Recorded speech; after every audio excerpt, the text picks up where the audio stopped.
आज आपण हातग्याच्या फुलाची भाजी करणार आहोत। हे हातग्याची फुलं मी कट करून घेतलेली आहेत। हा कांदा कट करून घेतलेला आहे, हा टमाटर कट करून घेतलेला आहे, हे कढीपत्ता घेतलेला आहे आणि थोडे लसूण पाकळ्या घेतलेले आहेत आणि हे बेसन आहे। आपल्याला याच्यामध्ये तेल गरम करून घ्यायचं आहे। तेल गरम झालेलं आहे, याच्यामध्ये थोडं हिंग टाकले, थोडं जिरं टाकले, थोडी मोहरी टाकली, त्यामध्ये लसूण टाकायचं आहे। लसूण थोडा वेळ होऊ द्यायचा आहे, थोडा कढीपत्ता घालायचा आहे, कांदे घालायचे याच्यामध्ये,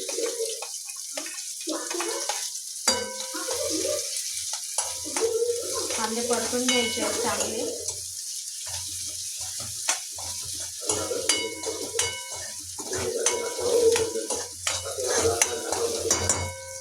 सोबतच टमाटे पण घालायचे, टमाटे पण परतून घ्यायचे चांगले।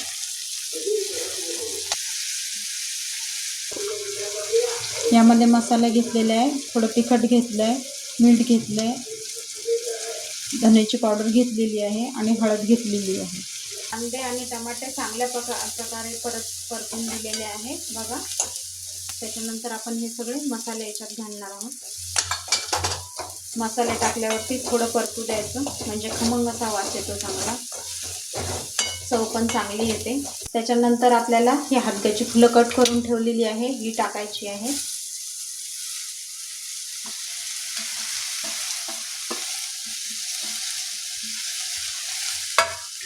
ही टाकून चांगली परतून घ्यायची आहे।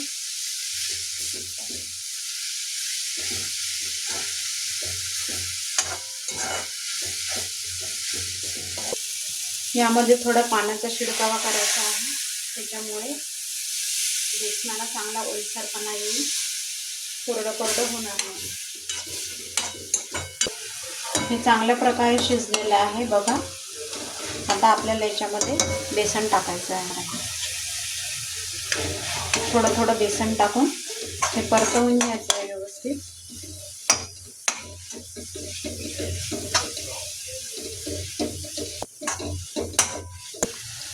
थोडासा पाण्याचा शिडकावा करूया, म्हणजे एकदम कोरडेपणा बेसनाला येणार नाही।